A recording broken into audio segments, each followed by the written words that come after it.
വിശ്വാസ വെളിച്ചത്തിൻ്റെ പുതിയ എപ്പിസോഡിലേക്ക് ഗുഡ്നസ് ടി വിയുടെ എല്ലാ മാന്യപ്രേക്ഷകരെയും ഏറെ ഹൃദ്യമായി സ്വാഗതം ചെയ്യുന്നു. കത്തോലിക്ക വിശ്വാസ സത്യങ്ങളെ സാർവത്രിക മതബോധന ഗ്രന്ഥത്തിൻ്റെ അടിസ്ഥാനത്തിൽ പ്രേക്ഷകർക്കായി ലളിതമായി വ്യാഖ്യാനിച്ച് വിശദീകരിച്ചു കൊടുക്കുന്ന ഒരു പ്രോഗ്രാമാണിത്.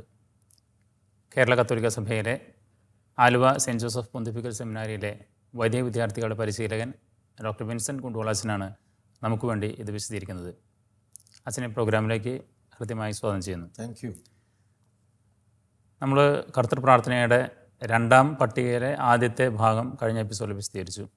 അതിലത്തെ രണ്ടാമത്തെ യാചനയാണ്, ഞങ്ങളുടെ കടക്കാരോട് ഞങ്ങൾ ക്ഷമിച്ചതുപോലെ ഞങ്ങളുടെ കടങ്ങൾ ഞങ്ങളോട് ക്ഷമിക്കണം. ഒരു കണ്ടീഷണൽ സ്റ്റേറ്റ്മെൻറ്റാണ്. ആ ഉപാധി കൂടാതെ നമുക്ക് ദൈവരാജ്യത്തിലേക്ക് പ്രവേശനം ഇല്ല. അല്ലെ, നിങ്ങളുടെ കടങ്ങൾ തെറ്റുകൾ ക്ഷമിക്കാനായിട്ട് ഞാൻ തയ്യാറാണ്, പക്ഷേ നിങ്ങളും ആദ്യം തയ്യാറാവണം. ഒന്ന് വിശദീകരിക്കാമോ?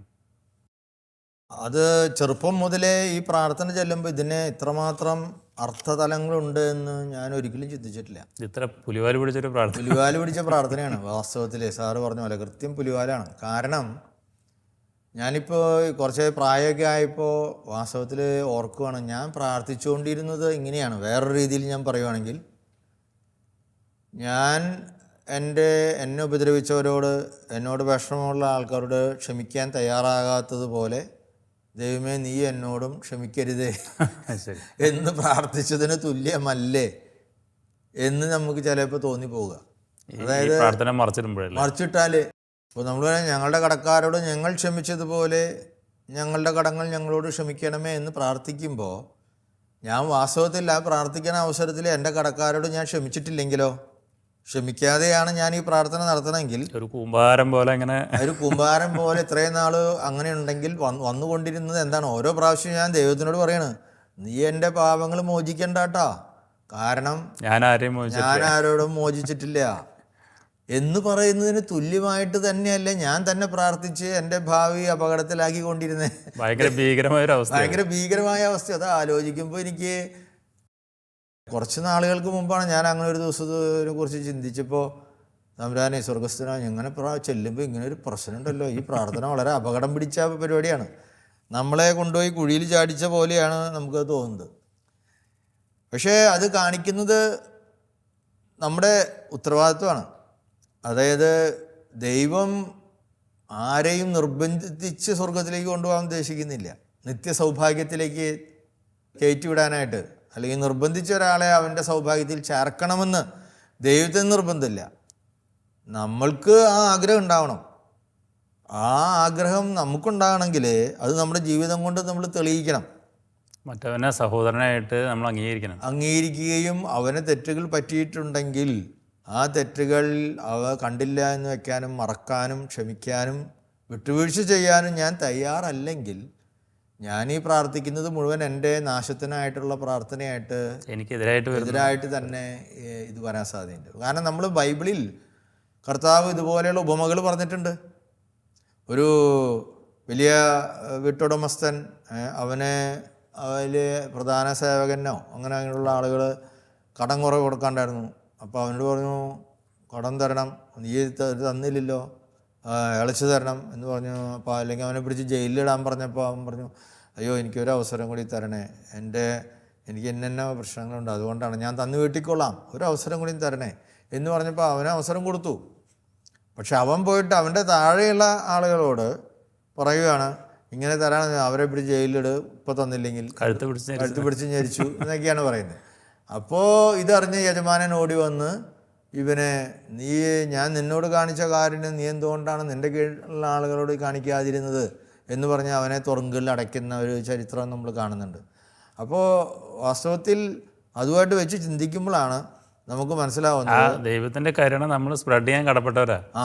അത് നമ്മൾ ദൈവത്തിൻ്റെ കരുണ മറ്റുള്ളവരിലേക്ക് എത്തിക്കാനുള്ളൊരു വഴി. അപ്പം ഞാൻ വേറൊരാളോട് ക്ഷമിക്കാതിരിക്കുമ്പോൾ വാസ്തവത്തിൽ ദൈവത്തിൻ്റെ കരുണ എന്നിലേക്ക് വരുന്ന വഴി ഞാൻ അടയ്ക്കുകയാണ്. എൻ്റെ ഹൃദയത്തിൻ്റെ വാതിലുകൾ ദൈവത്തിൻ്റെ കൃപാവരം എന്നിലേക്ക് ഒഴുകുന്നതിന് തടസ്സപ്പെടുത്തുകയാണ് നമ്മൾ ചെയ്യുന്നത്. അപ്പോൾ ഇത് വളരെ പ്രധാനപ്പെട്ട ഒരു കാര്യമാണ്. ഞാൻ നമ്മുടെ ഇപ്പോഴത്തെ മാർപ്പാപ്പ രോഗഗ്രസ്തനായിട്ട് കഴിയുകയാണ്. പക്ഷെ അദ്ദേഹം ആദ്യമേ തന്നെ ഉത്തരവാദിത്വം 2013 ഏറ്റെടുത്ത് വന്ന അവസരങ്ങളിൽ തന്നെ അദ്ദേഹത്തോട് ഒരു ജേർണലിസ്റ്റ് ചോദിച്ച ചോദ്യമാണ്, ഹു ആർ യു, നിങ്ങൾ ആരാണ്? അപ്പോൾ മാർപ്പാപ്പ പറഞ്ഞത് ഞാൻ പാപിയാണെന്നാണ്. And it was a shocking news for many of us. മാർപ്പാപ്പ എന്നെ പാപിയാണെന്ന് പറയും. മാർപ്പാപ്പ പാപിയാണെന്ന് പറയുകയാണെങ്കിൽ പിന്നെ നമ്മുടെ അവസ്ഥ എന്താണ്? പൗലോസ്ലീഹ പാപികളെ ഞാൻ ഒന്നാമനാന്ന് പറഞ്ഞിട്ടുള്ളത്. അപ്പോൾ അത്രയൊക്കെ പറഞ്ഞു കഴിയുമ്പോൾ നമ്മൾ ആ പാപബോധത്തിൻ്റെ ഒരു ആഴം എന്നുവെച്ചാൽ മനുഷ്യൻ ബലഹീനനാണ്, പരിമിതികളുള്ളവനാണ്, പോരായ്മകളാണ്. അതുകൊണ്ട് അവൻ തെറ്റിൽ ചെയ്യാനായിട്ട് സാധ്യതയുണ്ട്. ഞാൻ അങ്ങനെയുള്ളൊരു മനുഷ്യനാണ്. ദൈവം എന്നോട് കാണിച്ച കരുണ വെച്ച് നോക്കുമ്പോൾ ഞാൻ വളരെ നിസ്സാരനാണ്. ഈ കാര്യം മാർപ്പാപ്പ പറഞ്ഞപ്പോൾ പല ആളുകൾക്കും, പ്രത്യേകിച്ച് അധികാര സ്ഥാനത്തൊക്കെയുള്ള ആൾക്കാർക്ക് ഭയങ്കരമായിട്ട് ഭയന്നുണ്ടാവും. കാരണം അവർ അച്ഛന്മാരായാലും അതിനേക്കാൾ ഉയർന്ന സ്ഥലങ്ങളിലിരിക്കും. കാരണം നമ്മളൊക്കെ മറ്റുള്ളവർ നമ്മുടെ മേൽ ചാർത്തുന്ന ഒരു വേഷം ഒരു വിശുദ്ധിയുടെ പരിവേഷമാണ്. അപ്പോൾ അങ്ങനെ വരുന്നു കഴിയുമ്പോൾ നമ്മളെ അത് കൂടുതൽ പൊള്ളിക്കുന്ന ഒരു വാചകമാണ്. മാർപ്പാപ്പ ആദ്യം തന്നെ പരിവേഷം അഴിച്ചു വെച്ചിട്ടാണല്ലോ ഇറങ്ങി പാലസ് ഇറങ്ങിപ്പോയി. മാത്രമല്ല അദ്ദേഹം ആ പാലസിലേക്ക് പോവുകയും ചെയ്തിട്ടില്ല. അപ്പോൾ ഇങ്ങനെയുള്ളൊരു കാര്യത്തിൽ ഇത് നമ്മൾ കാണിക്കുന്നത് വാസ്തവത്തിൽ വളരെ ഉത്തരവാദിത്വപൂർണമായ ഒരു കാര്യത്തെക്കുറിച്ച് ഓരോ ദിവസവും നമ്മൾ ദൈവത്തിൻ്റെ മുന്നിൽ നിന്ന് ഓർക്കുകയാണ്. ദൈവമേ, എനിക്ക് എന്നോട് ഉപദ്രവം ചെയ്തവർക്ക് അല്ലെങ്കിൽ ഞാൻ വഴി ആർക്കെങ്കിലും വേദന ഉണ്ടായിട്ടുണ്ടെങ്കിൽ അവരോടൊക്കെ ക്ഷമ നൽകാനുള്ളൊരു ഉത്തരവാദിത്വം. ഞാൻ ഇടയ്ക്കൊക്കെ എന്നെ സഹായിക്കാറുള്ളൊരു കാര്യം ഇതാണ്. ഇപ്പോൾ ഇങ്ങനെ ചില ആളുകൾ നമ്മളെ വേദനിപ്പിച്ചതിൻ്റെയൊക്കെ കാര്യം നമുക്കിങ്ങനെ തേട്ടി വരുമ്പോൾ ഞാനിപ്പോൾ ഇടയ്ക്ക് ആലോചിക്കുകയെ, ഞാൻ അറിഞ്ഞോ അറിയാതെയോ എത്രയോ പേർക്ക് ജീവിതത്തിൽ ബുദ്ധിമുട്ടുണ്ടാക്കിയിട്ടുണ്ടാവും. അതെ. ഇപ്പോൾ ബോധപൂർവം നമ്മൾ ഒരാളെ പാര വെച്ചതോ ഉപദ്രവിച്ചതോ അയാളെ കുറ്റപ്പെടുത്തിയതോ ആവണമെന്നില്ല. ഇപ്പോൾ ഏതെങ്കിലും ഒരു ന്യൂസ് നമ്മൾ കേട്ടു, അപ്പോൾ നമ്മൾ ആ ന്യൂസ് വേറൊരാളോട് പറഞ്ഞു. വെരിഫൈ ചെയ്യുന്നതിന് മുമ്പ് വെരിഫൈ ചെയ്യാൻ നമുക്ക് ഇന്നത്തെ കാലത്താണെങ്കിൽ സോഷ്യൽ മീഡിയയിലൊക്കെ ആണെങ്കിൽ അപ്പോൾ നമ്മളതിൽ എന്തെങ്കിലും ഒരു മറുപടി, ഞാൻ പിന്നെ സോഷ്യൽ മീഡിയ അധികം ഉപയോഗിക്കുന്ന ആളല്ല, അങ്ങനെ എഴുതും. പക്ഷേ എങ്കിലും അങ്ങനെ ചില അവസരത്തിൽ നമ്മളത് ഷെയർ ചെയ്തു. നമുക്ക് കിട്ടിയ ഒരു കാര്യം നമ്മൾ വേറെ സത്യമാണോ നമുക്ക് അറിഞ്ഞുകൂടാ. അതുപോലെ എത്രയോ പേരുടെ കാര്യങ്ങളിൽ നമ്മൾ അറിഞ്ഞോ അറിയാതെയോ നമ്മൾ മറ്റുള്ളവർ അല്ലെങ്കിൽ നമ്മളുടെ നിലപാടുകൾ, ഞാൻ ചെയ്യുന്ന ചില പ്രസംഗങ്ങൾ, ആയിരിക്കുന്ന ചില രീതികൾ, എൻ്റെ ചില ബോധ്യങ്ങൾ, ഞാൻ നടപ്പിലാക്കിയിട്ടുള്ള ചില കാര്യങ്ങൾ എൻ്റെ കൂടെ ഉണ്ടായിരുന്ന വ്യക്തികൾക്ക്, അത് അനുഭവിക്കേണ്ടി വന്ന ആളുകൾക്ക് എന്തുമാത്രം ബുദ്ധിമുട്ടുണ്ടാക്കിയിട്ടുണ്ടാവും. അല്ലെങ്കിൽ അതുപോലെ തന്നെ ഒരുപക്ഷെ എൻ്റെ സുപ്പീരിയേഴ്സായിട്ടുള്ള ആളുകൾക്ക് ഞാൻ പറഞ്ഞ ചില കാര്യങ്ങൾ ഒരുപക്ഷെ എന്തുമാത്രം ഉപദ്രവം ഉണ്ടാക്കിയിട്ടുണ്ടാവും. പക്ഷേ അപ്പോൾ ഞാൻ ഇങ്ങനെ ഓർക്കും, എന്നിട്ട് അവരൊന്നും എന്നോട് അതിനനുസരിച്ചുള്ള പ്രതികാരം ചെയ്തിട്ടില്ലല്ലോ. അത്രയും പ്രതികാരം അവർ നമ്മളോട് ചെയ്തിരുന്നെങ്കിൽ നമ്മൾ ഇന്ന് എവിടെ കിടന്നേനെ? നമ്മൾ ചിലപ്പോൾ അറിഞ്ഞുകൊണ്ടായിരിക്കാം, ചിലപ്പോൾ അറിയാണ്ടായിരിക്കാം. പക്ഷേ നമ്മൾ വേറൊരാൾക്ക് അത് ഭയങ്കര ഫീലിംഗ് ഉണ്ടാക്കാം. കർത്താവ് പറഞ്ഞിട്ടുള്ളത് അത് തന്നെയാണല്ലോ. അതായത് നീ ബലിയർപ്പിക്കാൻ ചെല്ലുമ്പോൾ നിനക്ക് ആരോടെങ്കിലും വിരോധം ഉണ്ടെന്നല്ല, ആർക്കെങ്കിലും നിന്നോട് വിരോധം ഉണ്ടെന്ന് നീ ഓർക്കുന്ന പക്ഷം നീ ബലിപീഠത്തിൽ ആ സാധനം അവിടെ വെച്ചിട്ട് തിരിച്ചു പോയി അവനോട് അനുരഞ്ജനപ്പെട്ടിട്ട് വന്നിട്ട് ബലിയർപ്പിക്കണം എന്നാണ് പറഞ്ഞിട്ടുള്ളത്. അങ്ങനെ കൂടി ചിന്തിക്കുമ്പോഴാണ് എനിക്ക് അതിൻ്റെ ആഴം കൂടുതൽ മനസ്സിലാവുന്നത്. ഇപ്പം ഞാൻ ബോധപൂർവം അല്ലാതെ തന്നെ എൻ്റെ ആയിരിക്കുന്ന രീതികളിലൂടെ, പ്രസ്താവനകളിലൂടെ, എഴുത്തിലൂടെ, അല്ലെങ്കിൽ പ്രസംഗങ്ങളിലൂടെ, അല്ലെങ്കിൽ ചില തമാശകളിലൂടെ, ചില നിലപാടുകളിലൂടെ ഒരുപാട് പേർക്ക് അസഹ്യത ഉണ്ടാക്കിയിട്ടുണ്ടാവും. പക്ഷേ അതുപോലെ ദൈവത്തോടുള്ള ബന്ധത്തിൽ എന്തുമാത്രം ദൈവം നൽകിയ അനുഗ്രഹങ്ങൾക്ക് പ്രതിസ്നേഹമില്ലാതെ ഞാൻ പ്രവർത്തിച്ചിട്ടുണ്ടാവും. പക്ഷേ അതിനനുസരിച്ചുള്ളൊരു പ്രതികാരം ദൈവമോ അല്ലെങ്കിൽ എൻ്റെ കൂട്ടുകാരോ അധികാരികളോ എന്നോട് ചെയ്തിരുന്നെങ്കിൽ ഞാൻ നിലപരിശായി പോയേനെ. പക്ഷെ അങ്ങനെ അവർ ചെയ്തെങ്കിൽ എന്തുകൊണ്ട് എനിക്കും ഒരു ചെറിയ ഒരു കാരുണ്യത്തിൻ്റെ ഒരു ക്ഷമ കാണിച്ചുകൂടാ? എനിക്ക് തോന്നുന്നു അതാണ് ഈ പ്രാർത്ഥന നമ്മൾ പ്രാർത്ഥിക്കും തോറും കുറേശ്ശെ നമ്മളിലെ. കാരണം എന്നോട് എനിക്ക് മനഃശാസ്ത്രപരമായിട്ടുള്ള ഒരു വലിയൊരു കാര്യം നമുക്കെല്ലാവർക്കും അറിയാം. എനിക്ക് സ്നേഹം കിട്ടിയാലേ എനിക്ക് സ്നേഹം എന്താണെന്ന് മനസ്സിലാവുള്ളൂ, പിന്നെ എനിക്ക് കൊടുക്കാൻ തോന്നുള്ളൂ. എനിക്ക് സ്നേഹം കിട്ടുമ്പോൾ എനിക്കുണ്ടായ സന്തോഷം ഞാൻ അനുഭവിച്ചാൽ മാത്രമാണ് വേറൊരാൾക്ക് സന്തോഷം ഉണ്ടാകുന്നൊരു കാര്യം മറ്റുള്ളവർക്ക് വേണ്ടി ചെയ്യാനായിട്ട് എനിക്ക് പ്രചോദനം ഉണ്ടാവുള്ളൂ. അത് സാധാരണ ഒരു പ്രിൻസിപ്പിളാണ്. ആ സൈക്കോളജിക്കൽ പ്രിൻസിപ്പിൾ തന്നെ ഇതിലും ശരിയാണ്. എന്നോട് ഒത്തിരി പേര് ക്ഷമിച്ചിട്ടുണ്ട്. അത് റിയലൈസ് ചെയ്യുന്നില്ല മാത്രം. ഇപ്പോൾ സെമിനാരിയിൽ പഠിക്കുന്ന അവസരത്തിലൊക്കെ നമ്മൾ എന്തെല്ലാം ചില മണ്ടത്തരങ്ങൾ കൂട്ടുകാർ കൂടി പോയി ഓരോരുത്തരൊക്കെ പോയി ചെയ്തിട്ടുണ്ട്. അപ്പോൾ അത് പറഞ്ഞു, ഇത് ഞാൻ ക്ഷമിച്ചിരിക്കുന്നു. നമ്മുടെ അതിന് ബന്ധപ്പെട്ട അച്ഛൻ പറയുകയാണ്, ഇനി പോട്ടെ, അത് നീ വിട്ടുകളാ, അതിങ്ങനെ അറിയാണ്ട് പറ്റിയതാണ്, പോട്ടെ, അല്ലെങ്കിൽ അത് ഇങ്ങനൊരു വിവേകക്കുറവ് കൊണ്ട് ചെയ്തതാണ്, ഞാൻ ക്ഷമിക്കുന്നു. ആ ഒരു ക്ഷമയുടെ അനുഭവം നമ്മുടെ ഉള്ളിൽ കിട്ടുമ്പോൾ നമ്മൾ ഇന്ന് ഇതുപോലെ വിദ്യാർത്ഥികൾ ചിലപ്പോൾ നമ്മുടെ മുന്നിൽ ഓരോ പ്രശ്നങ്ങളൊക്കെ ആയിട്ട് വന്നു കഴിയുമ്പോൾ ഓക്കെ, ഇത് വിട്ടുകളയാൻ എനിക്ക് പറയാൻ സാധിക്കുന്നത് ഈ മുമ്പ് കിട്ടിയ കാരുണ്യം കൊണ്ടാണ്. അല്ലെങ്കിൽ നമ്മുടെ മാതാപിതാക്കളൊക്കെ എന്തുമാത്രം കാരുണ്യം നമ്മളോട് കാണിച്ചു കാണും. ഒരു കുഞ്ഞ് വളർന്നു വരുമ്പോൾ എന്തെല്ലാം തല്ലിപ്പൊളി പരിപാടികളാണ് കുട്ടി അമ്മയോടും അപ്പനോടും കാണിക്കണേ, എന്തെല്ലാം മണ്ടത്തരങ്ങളാണ്, എന്തെല്ലാം അപകടങ്ങളാണ് ചിലപ്പോൾ വരുത്തുന്നത്. പക്ഷെ ഇവരോടൊക്കെ മാതാപിതാക്കൾ വളരെ വാത്സല്യത്തോടു കൂടെ ക്ഷമിക്കുന്നു. അപ്പോൾ ഈ മാപ്പ് കിട്ടിയ ഒരാൾക്ക് മാത്രമേ വേറൊരാൾക്ക് മാപ്പ് കൊടുക്കാനായിട്ട് അറിയുള്ളൂ. അപ്പോൾ അതിനുള്ളൊരു വരത്തിനുള്ള പ്രാർത്ഥനയും കൂടി ഇതിലുണ്ട്. ആ ക്ഷമ കിട്ടിയതായിട്ട് മനസ്സിലാക്കാനുള്ളൊരു അതെ, അത് ദൈവത്തിൻ്റെ കൃപാവരത്തിൽ നമ്മളെ തന്നെ ആത്മ പരിശോധന ചെയ്യുമ്പോൾ മാത്രമാണ് അവരൊക്കെ എന്നോട് ഞാൻ ഇടയ്ക്കൊക്കെ അത് ഓർക്കാറുണ്ട് കേട്ടോ. എന്നെ എന്നാലും എൻ്റെ ഈ ചില നിലപാടുകളും പ്രസ്താവനകളൊക്കെ പലർക്കും ബുദ്ധിമുട്ടുണ്ടാക്കുന്നുണ്ടെങ്കിലും അവരെന്നെ സഹിക്കുന്നുണ്ടല്ലോ. അച്ഛൻ നേരത്തെ പറഞ്ഞ പോലെ ഈ ക്ഷമിക്കാത്ത കാരണം ആ ദൈവത്തിൻ്റെ കരുണയ്ക്ക് ഒരു ബ്ലോക്ക് വരുന്ന സിറ്റുവേഷൻ മനസ്സിലാക്കുന്നില്ല പലരും. മനസ്സിലാക്കണം. അപ്പോൾ ഈ അടുത്ത് ഒരാൾ മരിച്ചപ്പോൾ അയാളുടെ മക്കളുടെ പേരിൽ ഒരു മകൻ്റെ പേരില്ല. അപ്പം ഞാൻ മക്കളുടെ ലിസ്റ്റിൽ പേരില്ല. അപ്പം ഞാൻ ചോദിച്ചു അയാൾക്ക് അത് മകൻ തന്നെയാണ്, പക്ഷെ അത് അവർ വിട്ടു, അത് മകനായിട്ട് ഇപ്പോൾ കണക്കാക്കുന്നില്ല എന്ന് പറഞ്ഞപ്പോൾ പാർട്ടീഷൻ്റെ അവർ തമ്മിൽ കേസുകളുണ്ടായിരുന്നു. അതുകൊണ്ട് ആ മരിച്ചറിയിപ്പ് കുറിയിൽ മകൻ്റെ പേരില്ല. കുറിയിൽ തന്നെയില്ല. പത്രത്തിലൊക്കെ വന്നതാണ്. എനിക്ക് തോന്നുന്നു ബോഡി കാണാൻ പോലും സമ്മതിച്ചില്ല. അപ്പോൾ അത്രമാത്രം ക്ഷമിക്കാനായിട്ടുള്ള അതിനെക്കുറിച്ചുള്ള അറിവില്ലാത്തതുകൊണ്ട് ജനം ഇങ്ങനെ സ്വന്തം സഹോദരനെ ലിസ്റ്റ് ചെയ്യുന്ന തന്നെ അംഗീകരിക്കുന്നില്ല. അപ്പോൾ അത് ശരിയാണ്. അപ്പോൾ നമ്മൾക്ക് ഇന്ന് നമ്മളെ കേൾക്കുന്ന ഈ പ്രാർത്ഥിക്കുന്ന നമ്മുടെ മനസ്സിൽ എനിക്ക് തോന്നുന്നു ആഴത്തിൽ പതിയേണ്ട ഒരു പ്രാർത്ഥനയുടെ ഒരു അംശമാണിത്. അതായത് കാരുണ്യം കാണിക്കാൻ നമ്മൾ പഠിക്കണം. കാരണം അങ്ങനെ നമുക്ക് സാധിക്കുന്നില്ലെങ്കിൽ നമ്മൾ ഓർക്കണം, എനിക്ക് കാരുണ്യം കിട്ടിയിട്ടില്ല. എനിക്ക് കാരുണ്യം കിട്ടാത്തൊരു ജീവിതത്തിലൂടെ ഞാൻ കടന്നു പോയെങ്കിൽ ഇനി എനിക്കത് വേറെ ആരും തരാനില്ല. എനിക്കത് ഇനി കിട്ടാനുള്ള വഴി ഞാൻ കാരുണ്യം കാണിക്കലാണ്. ഞാൻ ഇനി കാരുണ്യം കാണിച്ചു തുടങ്ങുമ്പോൾ ആളുകൾ എന്നോട് കാരുണ്യം കാണിക്കാൻ തുടങ്ങും. ഞാൻ വളരെ ഒരു ഭീകരനെ പോലെ, ഒരു എന്തോ സ്വത്വത്തെ പോലെ, ഒരു മുരടനെ പോലെ, ഒരു മനുഷ്യത്വമില്ലാത്ത വികാരങ്ങളില്ലാത്ത ഒരു രീതിയിലാണ് ഞാൻ പ്രവർത്തിച്ചതെങ്കിൽ ജനം എന്നെ വെറുത്തിട്ടുണ്ടാവും. പക്ഷെ അത് മാറ്റി എഴുതാം, നമുക്ക് സാധിക്കും. തിരുത്താൻ പറ്റാത്തൊരു കാര്യമില്ല. നമ്മൾ വീണ്ടും ഒന്നൊരു ആർദ്രതയിലേക്ക് വരാൻ പ്രായോഗികമായി ഒരു വർഷം കൂടി തന്നിട്ടല്ല കളച്ച്. അതെ, 2025 നമ്മുടെ മുന്നിൽ തന്നിരിക്കുകയാണ്. അപ്പോൾ ഇനിയുള്ള ഈ പ്രാർത്ഥനകളിൽ നമ്മൾ എന്ത് ചെയ്യണം? ഞാനതുപോലെ തന്നെ ഓർക്കാറുണ്ട്, ഈ കുമ്പസാര മാസത്തിൽ ഇതുപോലത്തെ ഒരു കാര്യമാണ്. ചില ആൾക്കാർ കുമ്പസാരിക്കുമ്പോൾ, ഈ അടുത്ത് പോലും ഒരാൾ എൻ്റെ അടുത്ത് കുമ്പസാരിച്ചപ്പോൾ പറഞ്ഞു, അച്ഛാ കുമ്പസാരിക്കാൻ തന്നെ ഭയങ്കര വിഷമം, ഒരേ പാപങ്ങളാണ് ഞാൻ പറയുന്നത്, എത്ര കൊല്ലമായി തന്നെ പറയണം. അപ്പോൾ നിരാശ തോന്നുന്നു ഇതന്നെ. അപ്പം ഞാൻ ആ ആളോട് പറഞ്ഞു, മോനെ നിൻ്റെ അവസ്ഥ മാത്രമല്ല എൻ്റെ അവസ്ഥ ഇങ്ങനെയൊക്കെ തന്നെയാണ്. നമുക്കൊക്കെ സ്ഥിരമായിട്ട് ഓരോ കാലഘട്ടത്തിലെ ഓരോ ഏജിനനുസരിച്ച് ഓരോ ജീവിത സാഹചര്യങ്ങൾക്കനുസരിച്ച് നമ്മൾ ചില തെറ്റുകൾ ആവർത്തിക്കുന്നു. ഇപ്പോൾ ഞാനിപ്പോൾ സെമിനാറിൽ ജീവിക്കുന്നതുകൊണ്ട് എനിക്ക് വരാവുന്ന ചില തെറ്റുകളുടെ ചില ഏരിയയുണ്ട്. പള്ളിയിലായിരുന്നെങ്കിൽ വേറെ ചില കാര്യങ്ങളായിരിക്കും, ജോലി സ്ഥലത്താണെങ്കിൽ വേറൊരു കാര്യമായിരിക്കും. അപ്പോൾ അങ്ങനെ വരുന്ന നമ്മുടെ ടെമ്പർമെൻറ്റ് കാര്യങ്ങളൊക്കെ ആയിട്ട് ബന്ധപ്പെട്ട് വരുന്ന കാര്യങ്ങളിൽ നമ്മൾ പറയുന്നു. അപ്പോൾ അതിനെ ആലോചിച്ച് വിഷമിച്ചിട്ട് എന്താ കാര്യം? പക്ഷേ നമ്മൾ ആലോചിക്കേണ്ടത്, എത്രയോ കൊല്ലമായി നമ്മൾ ഇങ്ങനെ സെയിം പാപം തന്നെ, അല്ലെങ്കിൽ ഇടയ്ക്ക് ഏജ് മാറുമ്പോൾ ഇച്ചിരി മാറുമായിരിക്കും. ഇതന്നെ നമ്മൾ ദൈവത്തിനോട് പറഞ്ഞിട്ട് എല്ലാ പ്രാവശ്യവും ഈ വൈദികൻ ദൈവത്തിൻ്റെ സ്ഥാനത്ത് നിന്ന് പറയണത് നിൻ്റെ എല്ലാ പാപങ്ങളും ക്ഷമിച്ചിരിക്കുന്നു എന്നാണ്.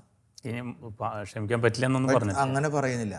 അപ്പോൾ ദൈവം നമ്മളോട് എത്രയോ കാരുണ്യം കാണിക്കുന്നില്ലേ? ആ കാരുണ്യത്തെക്കുറിച്ച് ഓർത്തുകൊണ്ട് നീ പിന്നെന്തിനാ നിരാശപ്പെടുന്നത്? ദൈവം അത്രമാത്രം നമ്മളെ കാരുണ്യം നൽകാൻ അതായത് കുറ്റബോധത്തിൽ വളർന്നുകൊണ്ട് ഉണ്ടാകുന്ന ചില പ്രശ്നങ്ങൾ മനഃശാസ്ത്രപരമായിട്ട്, അതായത് അയോഗ്യതയെക്കുറിച്ചുള്ള ആ ഒരു ബോധത്തേക്കാൾ അപ്പുറത്ത് അതൊരു കുറ്റബോധമായിട്ട് വളർന്നിട്ടാണ്.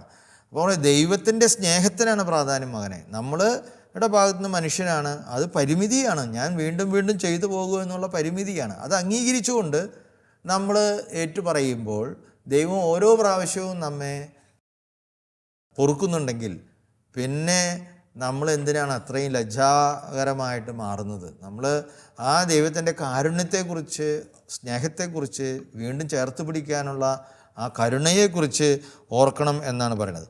ചില അവസരങ്ങളിൽ ശരിയാണ്, ചില പാപങ്ങളിൽ ക്ഷമിക്കാനായിട്ട് നമുക്ക് ചിലർ നമുക്ക് വേണ്ടി ചെയ്ത അല്ലെങ്കിൽ നമ്മളോട് ചെയ്ത ചില ചെയ്ത്തുകൾ മറക്കാന്ന് പറഞ്ഞാൽ അത്ര എളുപ്പമല്ല. അല്ല, അതുകൊണ്ട് ചിലർ പറയും ബാക്കി എന്തും ഞാൻ ക്ഷമിക്കാം, അവൻ്റെ കാര്യം എന്നോട് പറയരുത്.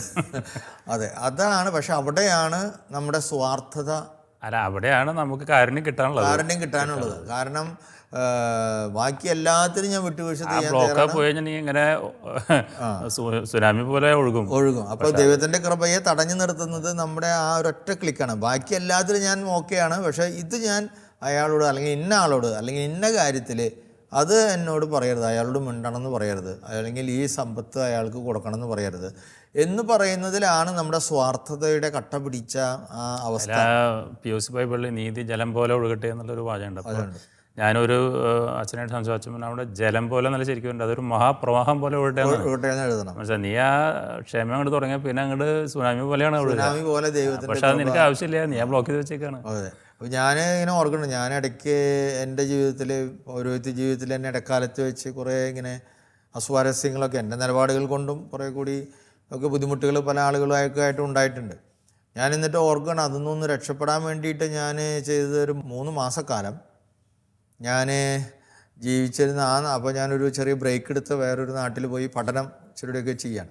ആ അവസരത്തിലൊരു 3 മാസക്കാലം ഞാൻ കണ്ടിന്യൂസ് ആയിട്ട് ഉച്ചതിരിഞ്ഞ് നടക്കാൻ പോകുമ്പോൾ, തണുപ്പുള്ള നാടാണ്, അപ്പോൾ നമ്മൾ ഈ വലിയ മാന്തോ ഒക്കെ ഇട്ട് തപ്പാകാനില്ല, അതിൻ്റെ ഉള്ളിൽ കൊന്ത അതിൻ്റെ ഉള്ളിൽ വെച്ച് പിടിച്ചിട്ട് 3 മാസം അടുപ്പിച്ച് മാതാവിനോട് കൊന്ത ചൊല്ലി പ്രാർത്ഥിച്ചിട്ടാണ് എനിക്ക് ആ മനുഷ്യരുമായിട്ട് മനസ്സുകൊണ്ടൊരു അടുക്കാൻ, അവരെ അംഗീകരിക്കാൻ, അവരെ വീണ്ടും പിന്നീട് അവരവിടെ വരുമ്പോൾ അവരെ സ്വീകരിക്കാനും വീണ്ടും ആ സ്നേഹത്തെ വീണ്ടും ഊട്ടി ഉറപ്പിക്കാനൊക്കെ സാധിച്ചത്. അവിടെ തൂങ്കുഴ പിതാവ് തന്നെ ഒരിക്കൽ പറയണ്ടായി, ഒരു അച്ഛനായിട്ട് എനിക്ക് സംസാരിക്കാൻ ഭയങ്കര ബുദ്ധിമുട്ടായിരുന്നു, അച്ഛനെ കാണുമ്പോൾ ഞാൻ ഒഴിവായി പോവായിരുന്നു, അവോയ്ഡ് ചെയ്യായിരുന്നു.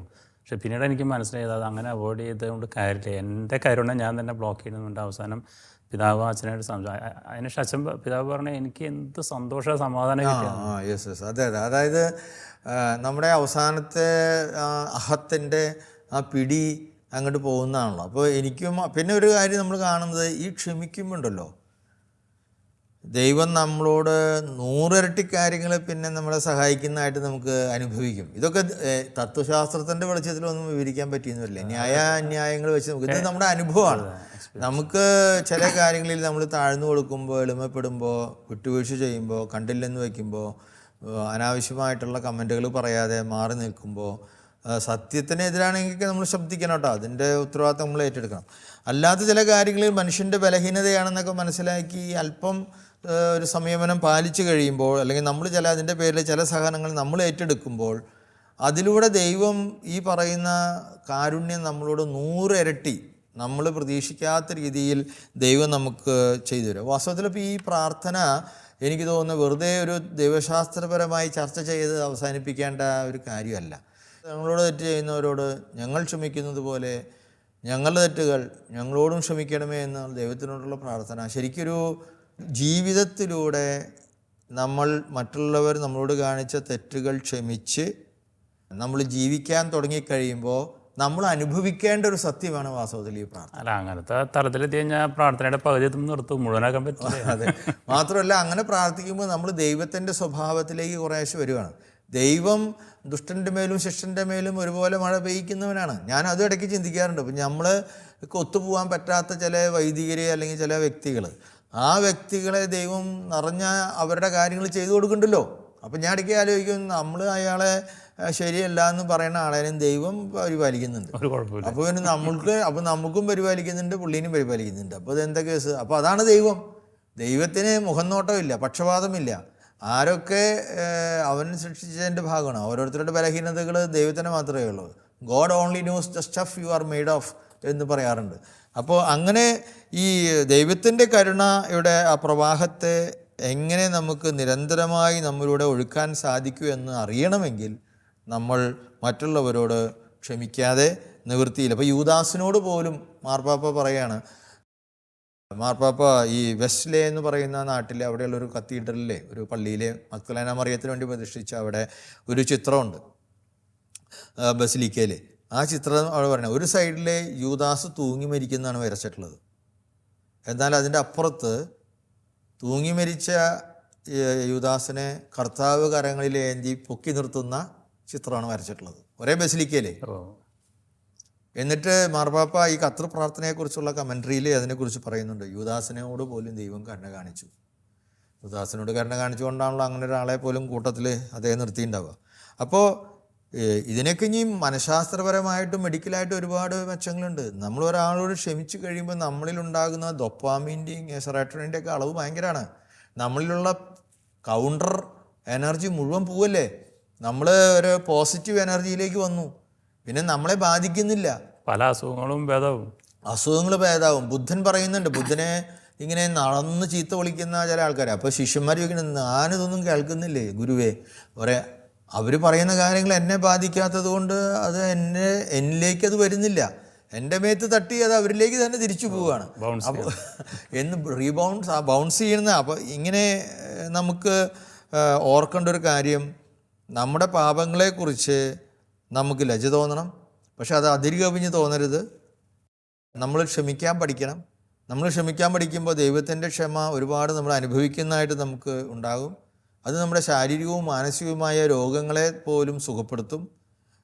ഈ ഓടുന്നവനും ഓടിക്കുന്നവനും ഒരുപോലെ ക്ഷീണിക്കും എന്ന് പറയുന്നൊരു വചനമുണ്ട്. നമ്മൾ പലപ്പോഴും വേറൊരാളെ തോൽപ്പിക്കാൻ വേണ്ടി ക്ഷമിക്കാതെ വിട്ടു കൊടുക്കുമ്പോൾ അവൻ അസ്വസ്ഥതായിരിക്കുന്ന പോലെ തന്നെ എൻ്റെ ജീവിതവും പരിപൂർണമായിട്ട് അസ്വസ്ഥനാണ് എന്നുള്ള കാര്യം നമ്മൾ മറന്നു പോവുകയാണ്. അപ്പോൾ അതുകൊണ്ട് നമുക്ക് ഈ ദാമ്പത്യത്തിലായാലും പൗരോഹിത്യത്തിലായാലും നമ്മുടെ സാമൂഹിക ജീവിതത്തിലായാലും ഔദ്യോഗിക ജീവിതത്തിലായാലും നമുക്ക് ക്ഷമിക്കാൻ പഠിക്കാം. അവിഭാജ്യ ഘടകമാണ്, അത് ഇല്ലാതെ നടക്കില്ല. ക്ഷമിക്കുന്നതിലൂടെ, സോറി പറയുന്നതിലൂടെ, അല്ലെങ്കിൽ don't worry, never mind, no worries എന്ന് പറയുന്നതിലൂടെ നമുക്ക് ആളുകളുടെ ഭാരം കുറയ്ക്കാൻ, അങ്ങനെ ദൈവത്തിൻ്റെ കരുണ നമ്മുടെ ഉള്ളിലൂടെ ഒഴുകാൻ, മറ്റുള്ളവർക്കും ദൈവത്തിൻ്റെ കരുണ കിട്ടാൻ ഇടവരട്ടെ എന്നാണ് എൻ്റെ പ്രാർത്ഥന. എപ്പിസോഡ് വൈൻഡപ്പ് ചെയ്യാനുള്ള സമയമായി. ക്ഷമയെക്കുറിച്ച് പ്രേക്ഷകർക്ക് വിശദീകരിച്ചതിന് അച്ഛൻ നന്ദി പറയുന്നു. ഞങ്ങളുടെ കടക്കാരോട് ഞങ്ങൾ ക്ഷമിച്ചതുപോലെ ഞങ്ങളുടെ കടങ്ങളും പാപങ്ങളും ഞങ്ങളോട് ക്ഷമിക്കണമേ. നമ്മളോട് പിതാവായ ദൈവം ആദ്യമേ ക്ഷമിച്ചു. ആ ക്ഷമയാണ് നമ്മുടെ ജീവിതത്തിലൂടെ നാം അവരിലേക്ക് പകർത്തേണ്ടത്. ഇതാണ് ക്രിസ്തുവിൻ്റെ പ്രാർത്ഥനയിൽ ഉൾക്കൊള്ളുന്നത്. ഈ എപ്പിസോഡ് കൊണ്ട് എല്ലാവർക്കും നന്ദി പറയുന്നു. നന്ദി, നമസ്കാരം.